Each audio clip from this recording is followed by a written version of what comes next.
and welcome to For Real Life Pod. My name is Sharon. I am a super Bluey fan. And I'm Tori, a total Bluey newbie, watching the episodes for the very first time.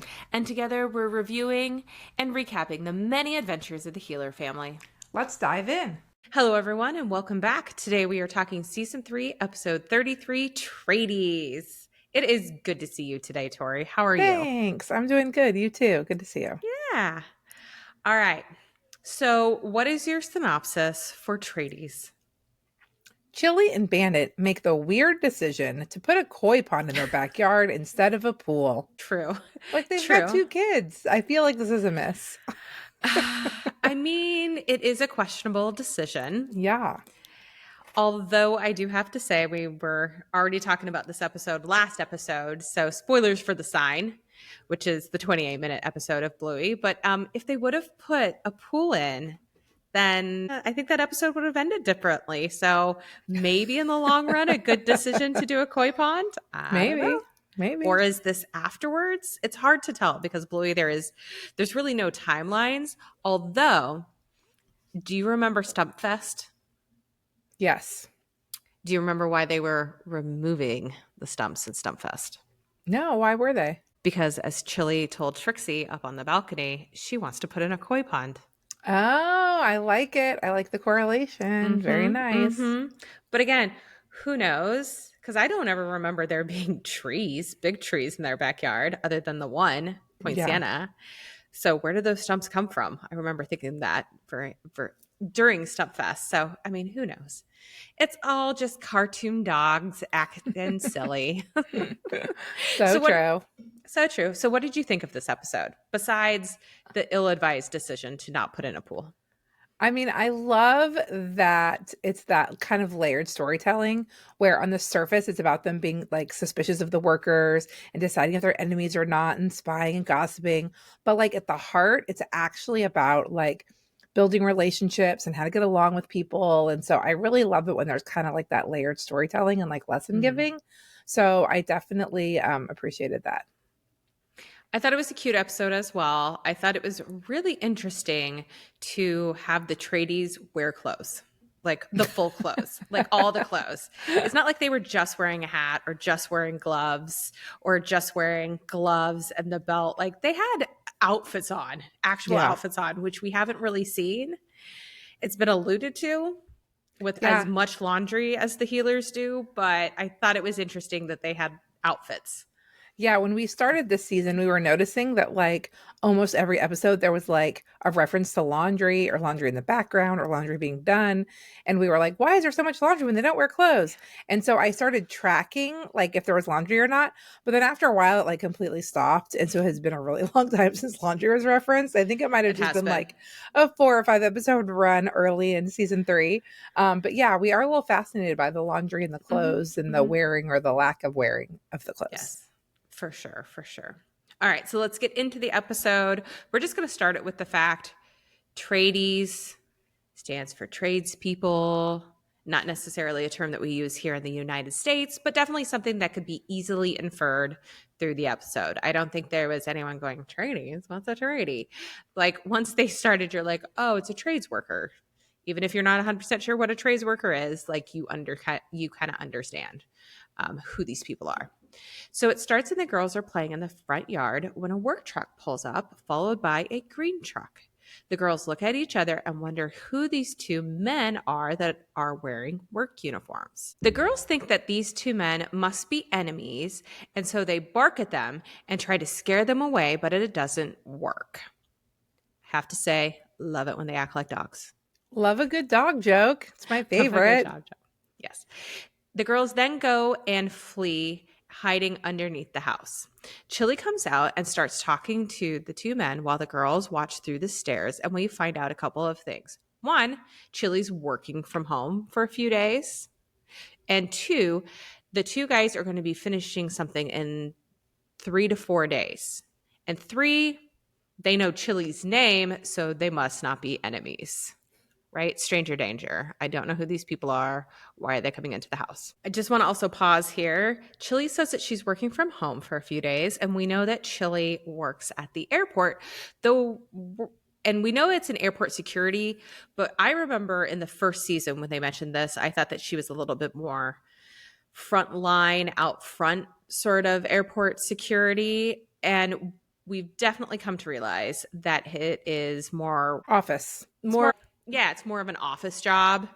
There was that one episode with Madge and the stapler. Oh, Madge. We always remember the stapler from that Oh my conversation. But gosh. yeah, it definitely sounded So like Madge funny. was more in an office setting. Mhm. And I think I also assumed frontline, but I think it's just because when I think of airport security, my first go to is like my personal experience with them, which is the front Absolutely. line. So Yep. I also pictured that, but I don't think they told us that. I think we just Mm. assumed it. So when we got that like kind of extra texture of them being in an office setting, it was kind of like, oh, okay. It's like great sizes. Yeah. And how nice that Chilli is working from home. And it must be so, what I'm inferring by her working from home is that Bandit must be out of town on some sort of work trip or something because we Mhm. don't see him the whole episode. So he's not around. He doesn't really get mentioned. She's working from home, which makes me think that like he's away. So she gets to work from home to take care of the kids. I have a whole story and narrative going on in my head that could or could not be true. Oh, hi, Keith. Little jackers. So, as the two tradies get to work, the girls call Chilli over and ask who they are.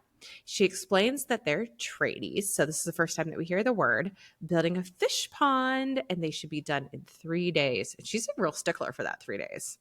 Yeah, she is. She's the boss. Yeah. She then asks the girls to keep an eye on them to make sure that they are working hard. And this is where we get the title card at about a minute 40 in. Not as long as some of the other cold opens, but still fairly substantial, right? Yeah. As the tradies dig the hole for the pond, the girls spy on them, commenting on how one of them has a big belt and only talks about his boat. The other one they nicknamed Chocolate Milk because he has chocolate milk with him. Bluey decides to follow Chocolate Milk to the front yard where he gets in trouble by Big Belt for being on his phone. And then cut to a scene of the girls telling Chilli about how Chocolate Milk is on his phone and how Big Belt called him that name that Bandit called the mower when it wouldn't start. The girls are just dropping all the tea. So funny.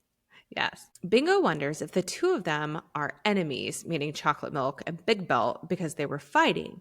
And Bluey says yes. And then they decide that they're also going to be their enemies. Oh my goodness. This is Complicated. very complicated. I know we were talking about this not being a soap opera, but this episode, it's got a lot of soap opera vibes. The girls go back to do more spying with Bluey sneaking up on Chocolate Milk behind their little car and Bingo following Big Belt. Big Belt sees Bluey, which causes both girls to run back into the house. Very funny, so cute. The kids are trying to be sneaky here, but they're not sneaky at all. They then tell Chilli that they found out Chocolate Milk keeps texting and calling a girl named Cherry, and this piques Chilli's interest. I would not have taken Chilli for I don't want to say gossipy type, but she really was like, oh, really? What is going on? Tell me more. The next day, the tradies come back, but the one that they call Chocolate Milk, who we find out is actually named Chippy, arrives in Big Belt's car, not Cherry's car. Wonder what's going on. Wonder what happened to Cherry. I don't Interesting. know, but Chippy and Cherry, that is such a cute couple name. It is.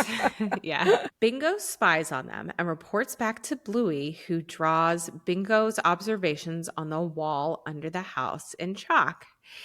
And we haven't really seen underneath the house before. We know that the house is up, and this is a style of houses in Brisbane. And honestly, here in Florida, you see houses up like this as well. And it's really to let the air and the breeze kind of like go underneath the house to kind of keep it cool.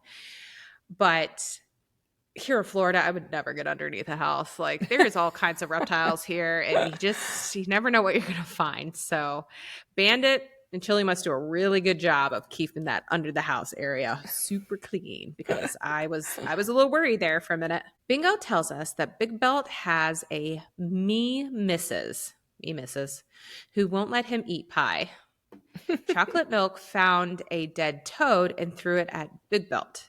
And then Big Belt has a cousin who fell off a fishing boat but was okay. And Chocolate Milk isn't allowed to drive his car anymore. So much is happening. All of those are amazing stories in themselves. And it just makes me think, who is sitting around at Ludo? And they're like, okay, so, well, I like threw a dead toad at somebody. Oh, like I had a cousin who fell off a fishing boat. How do they come up with these? I don't know. Yeah, like what do people talk about when they're digging a hole for a long period of time? Just then, an ice cream truck drives up, which makes both the girls and the tradies super excited. However, Chilli doesn't let the girls have any ice cream. Boo. She was just like, hard pass. No, not happening. Bye. Back into the house. She didn't even like kind of consider it. She just went back to the house. So while the tradies get some ice cream with sprinkles, Chippy leaves to take a call from Cherry, leaving an unclaimed ice cream cone, which Big Belt gives to the girls because he clearly knows that they're watching him. I thought this was really cute. And again, the kids are not as stealthy as I think they are. Why would you phone call your enemy? Maybe they had an argument and he's trying to say sorry. Hey! Time for dinner.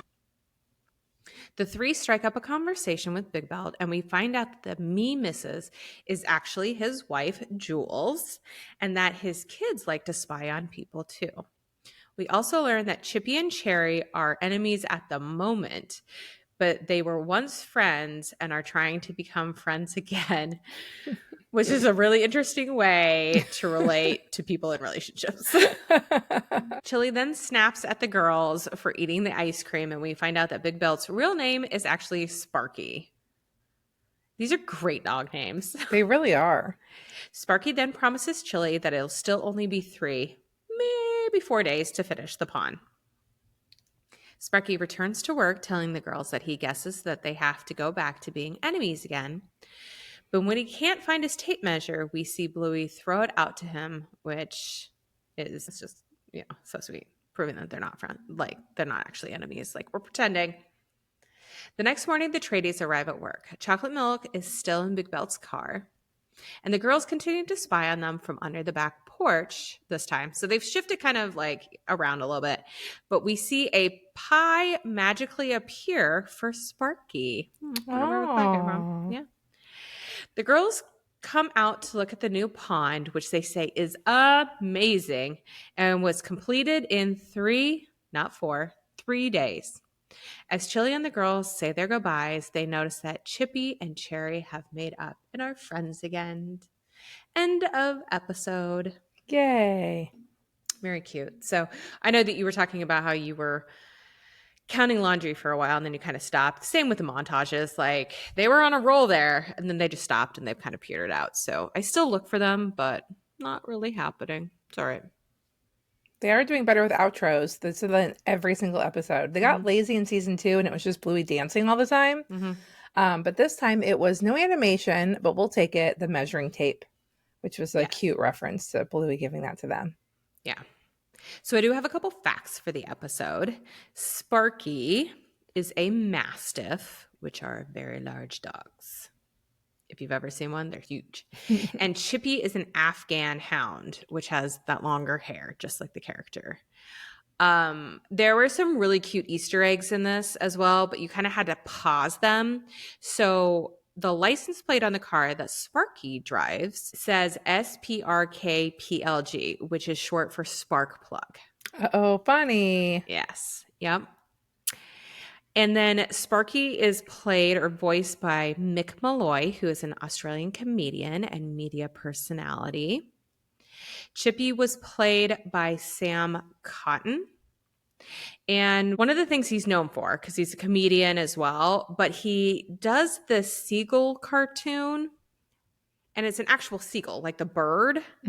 And the book with the bird, because it's like a book series, is called Chippy's Chasers, and it's all about seagulls.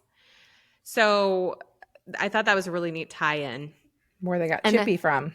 Yes. And then the license plate of the car that Cherry is driving is an abbreviation for seagull. Oh, So cute. they had that tie in there. Nice So his deep name was cut. Chippy. Yes, they just like put it all together. It was really some fun tie-ins. And then Chippy has some tattoos as well.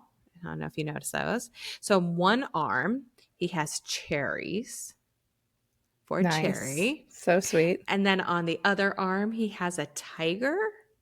It looks like a tiger. And Hmm. I think this is some sort of reference or tie into the Brisbane rugby team, Mhm. because I've seen something like that around before. And I do enjoy the fact that they had a character on with tattoos on a Yeah. kids show. Like, let's normalize that. Some of us have tattoos. It's a thing. So I thought that was funny. Another fun tie-in is the mailbox, because Sparky at one point straightens up the mailbox hmm while he was eating ice cream. And if you remember, in the last episode, in onesies, Bingo actually knocked the mailbox askew when she was riding on it, trying to chase Bluey. So there is some continuity. A little bit, yeah. Yeah. Again, it kind of Nice. puts a little bit of like the timing Mhm. together. But like, if that's the case, so if they got the koi pond, okay, so if Brandy was in the last episode and they knocked over the thing, and then this is at some point later, and they're getting the koi pond in, and he fixed it, and then the sign is after that. What happened to the koi pond in the backyard? Because they had a tent and the DJ and the dance floor all happening back there. Yeah, I don't know. I don't know. I don't know. Just saying. Just saying. So those are some of the fun little Easter eggs and things that they have in this episode, which I always enjoy. I wonder if anyone wants this spare ice cream. Do you have any fun comments on this episode, or for real life moments with trade people coming over to your house or spying on people when you were young? I don't remember ever doing that, but maybe I've No, I blocked it didn't. out. I didn't either. We built our house, and we were like the first house in the neighborhood. So then we had a bunch, like the rest of the neighborhood still had to be built. So we lived in a construction zone for a while.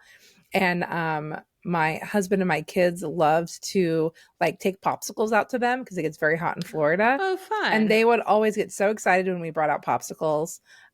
So yeah, so it was just kind of a fun, especially because my son was like in that loving construction era and like loving trucks and dump trucks and stuff. So he always liked to go out and visit and see what they were building. Your husband talking about feeding various workers that have been over at your house. Oh yes, he At loves to different buy times, too. pizza. It's- Yes, okay. yeah. So I know that he did that. Like, he's done that multiple times. Like, that's like his go-to, right? He yes, like, if and- somebody's coming over to fix something or install something, he buys them pizza. Yes, and it's definitely paid off a couple times. Like last year, we redid the brick in our driveway as brick, and we had that redone, and then we added some like pathways and stuff with brick. And he bought them pizza, and they were like, "Hey, we have extra brick. Do you want us to like add a path to your for your garage for your trash cans?" So like totally for free, they added an entire extra path that we weren't planning on getting for our trash cans. So it makes taking our trash cans in and out like so much easier. Amazing. And it was like pizza, totally paid off. Nice. Did he also give the people who were working on your pool last year pizza as well? I think he did, right? Yes, he did. We had the pool put in. Yes, he did that a couple of times because there's like different teams that come in. Yeah, it's his favorite. He loves doing that, which is nice because then it helps create a good relationship and stuff. So it's fun. I also had a couple Aussie American translations.